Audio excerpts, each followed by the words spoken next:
करिया। यकीन मानिए इस वक्त सिर्फ और सिर्फ मन में यही भाव, यही जो है वो गूंज रहा है। नमस्कार, मैं हूं आपके साथ गीतिका पंत। हमारे स्पेशल शो में आप सभी का बहुत बहुत स्वागत है। आज मुंबई समेत देश के अलग अलग इलाकों में गणपति बप्पा मोरया अगले बरस तू जल्दी आ की गूंज है, क्योंकि आज अनंत चतुर्दशी है और गणपति उत्सव के समापन की पावन बेला आज आ चुकी है। 10 दिनों तक धूमधाम से गणपति की आराधना के बाद आज उनकी विदाई की घड़ी आ गई है। बड़ा ही भावुक क्षण है, क्योंकि आज लोग अपने घरों और पंडालों से गणपति की विदाई कर रहे हैं और उनसे प्रार्थना कर रहे हैं कि अगले बरस फिर जल्दी आएं, विराजें और श्रद्धालुओं और भक्तों को उनकी सेवा और पूजा का अवसर मिले। और इस पर चर्चा करने के लिए हमारे साथ कुछ खास मेहमान जुड़ रहे हैं। हमारे साथ डॉक्टर सुमित्रा अग्रवाल एस्ट्रोलॉजर हैं, वो जुड़ रही हैं। हमारे साथ डॉक्टर नितिशा मल्होत्रा एस्ट्रोलॉजर हैं, वो जुड़ रही हैं हमारे साथ। हमारे सहयोगी धर्मेंद्र मुंबई से जुड़ रहे हैं, ओमकार पुणे से जुड़ रहे हैं और विद्या हमारे साथ गिरगांव चौपाटी से जुड़ रही है। सबसे पहले आप सभी को गणपति बप्पा मोरया, अगले बरस तू जल्दी आ। आज अनंत चतुर्दशी का दिन और आज बप्पा की विदाई का दिन। सबसे पहले मैं आना चाहूंगी सुमित्रा जी, आपके पास आना चाहूंगी और जानना चाहूंगी कि आज गणपति के साथ साथ माँ गौरी का मूर्ति की भी विसर्जन उन्हें किया जाता है, तो गौरी और गणेश का जो है आज साथ में विसर्जन होता है, तो इसकी जरा महत्वता बताइए, इसके बारे में बताइए। जी, सबसे पहले बताऊंगी आज तो अंबाजी का भारत कुंभ भी है, जो आप जानते हैं गुजरात में भी हो रहा है और बहुत सारे दूसरे जगहों पे भी हो रहा है। ऐसे मान्यता है कि आज जो गौरी जी हैं, जो दुर्गा जी हैं, वो और गणेश जी का मदर और सन का रिलेशनशिप है। तो गणेश जी जैसे हमारे लिए बहुत इंपॉर्टेंट हो जाते हैं, ये हमारे विघ्नों को दूर करते हैं और इनकी जब हम स्थापना कर रहे होते हैं तो हम एक्चुअली क्या करते हैं, भगवान को जब आगमन करते हैं तो उनका साकार रूप की स्थापना कर रहे होते हैं, क्योंकि हम उनकी मूर्ति स्थापना किए।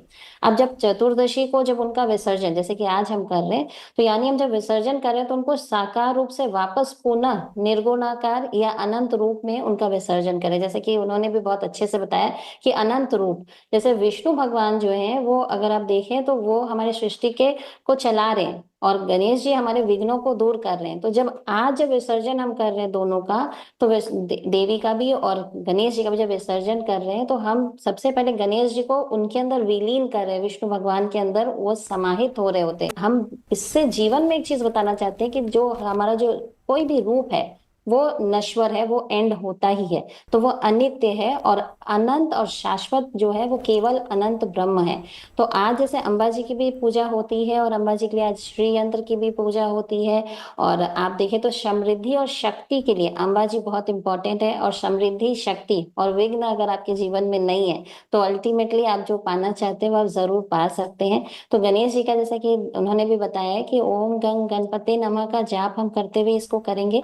और जब भी हम विसर्जन करते हैं तो हम एक संकल्प करेंगे और संकल्प करते समय हम बोलेंगे कि हमने आपको 10 दिन के लिए जो आवाहन किया, पूजन किया, ये पूजन के बाद आज हम आपको विसर्जन कर रहे हैं, तो आप पुनः अपने स्थान पर स्थान ग्रहण करें और वापस जब मैं बुलाऊं तो वापस आए और हमें आशीर्वाद दें।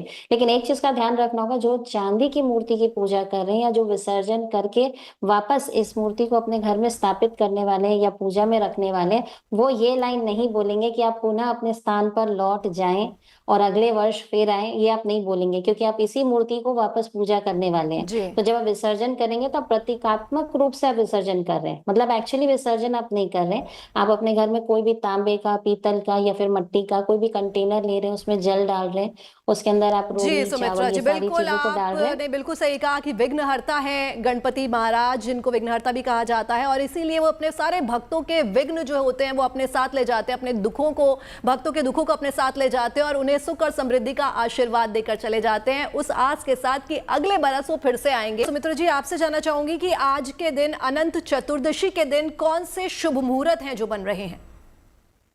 जी, अगर यहाँ पे सबसे इम्पोर्टेंट बात बोलूं कि जैसा कि अभी उन्होंने बताया कि मुहूर्त के लिए सबसे इम्पोर्टेंट है कि हम जिस समय जा रहे हैं भगवान का विसर्जन करने, वो किस टाइम हम स्टार्ट करें, वो मुहूर्त इम्पोर्टेंट है।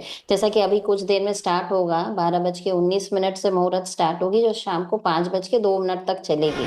इसके बाद शाम की मुहूर्त की बात करें तो जैसे 6:37 से मुहूर्त शुरू होगी, जो 8:02 तक चलेगी। और रात की मुहूर्त की बात करें तो जिसको अमृत या चरा मुहूर्त बोल रहे हैं, वो 9:28 से शुरू शुरू करके 1:45 AM तक चलेगी, जो कि एक्चुअली मतलब नेक्स्ट डे तक चल रही है। तो जब हम विसर्जन कर रहे हो तो इम्पॉर्टेंट है कि हम ओम गंग गणपते नमः इस मंत्र का जाप मन में करते रहें। विसर्जन के समय और एक जैसे मंत्र बोल सकते हैं, गणनाथाय विघ्नाय वक्रतुंडाय धीमहि तन्नो दंती प्रचोदयात्। एक चीज़ इम्पॉर्टेंट ध्यान रखें काफ़ी लोगों के लिए जिनके जीवन में बहुत सारे विघ्न बाधाएं हैं, वो एक वाइट पेपर लें, उसके ऊपर अपना नाम लिखें और अपने प्रॉब्लम को लिखें, जो विघ्न है उसको लिखें।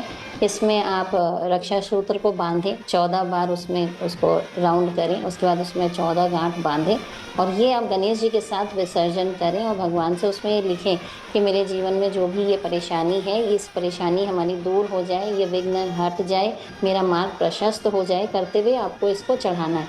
एक चीज़ ध्यान रखें, अगर आप छोटे कंटेनर में अपने घर में ही विसर्जन कर रहे हैं या कोई ऐसी जगह विसर्जन कर रहे हैं जहाँ मूर्ति पूरी डिप नहीं हो रही है, तो मूर्ति को तोड़कर विसर्जन ना करें। प्लास्टर ऑफ पेरिस की अगर मूर्ति है तो उससे कोई ओपन एरिया में जाके विसर्जन ना करें।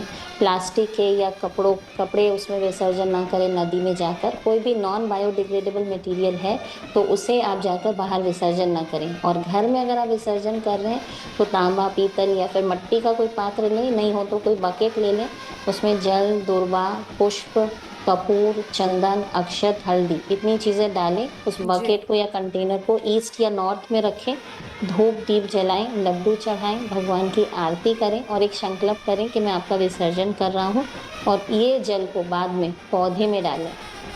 ये इम्पॉर्टेंट है कि जो भी आप भगवान को अर्पित कर रहे हैं, सबसे इम्पॉर्टेंट जैसे कि अभी उन्होंने भी बताया कि 14 इज़ इम्पॉर्टेंट। हम जैसे लोकों की बात करते हैं, पाताल एक लोक हम बोलते हैं ना, ऐसे 14 लोक हैं। तो इन 14 लोकों में हमें कोई दिक्कत नहीं आए या भगवान हमारे विघ्नों को दूर करें, ये इसलिए भी ये इम्पॉर्टेंट है। तो आज जो भी व्यक्ति आपको लगता है कि आपके खुद के स्वभाव में कोई बात है जो आपके जीवन में विघ्न को बार बार लाती है, तो आज से 14 दिन का संकल्प करें और 14 दिनों तक उस बैड हैबिट को कंट्रोल करें।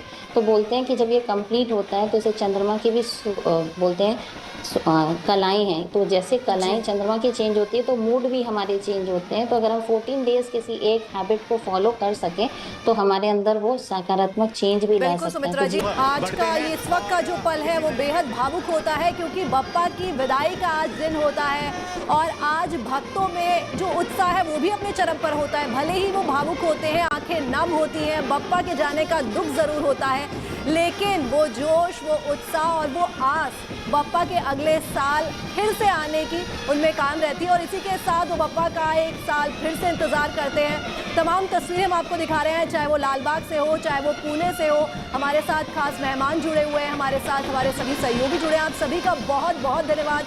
नितिशा जी आपका धन्यवाद, सुमित्रा जी आपका बहुत धन्यवाद और हमारे सभी सहयोगियों का बहुत बहुत धन्यवाद ये तमाम तस्वीरें में दिखाने के लिए।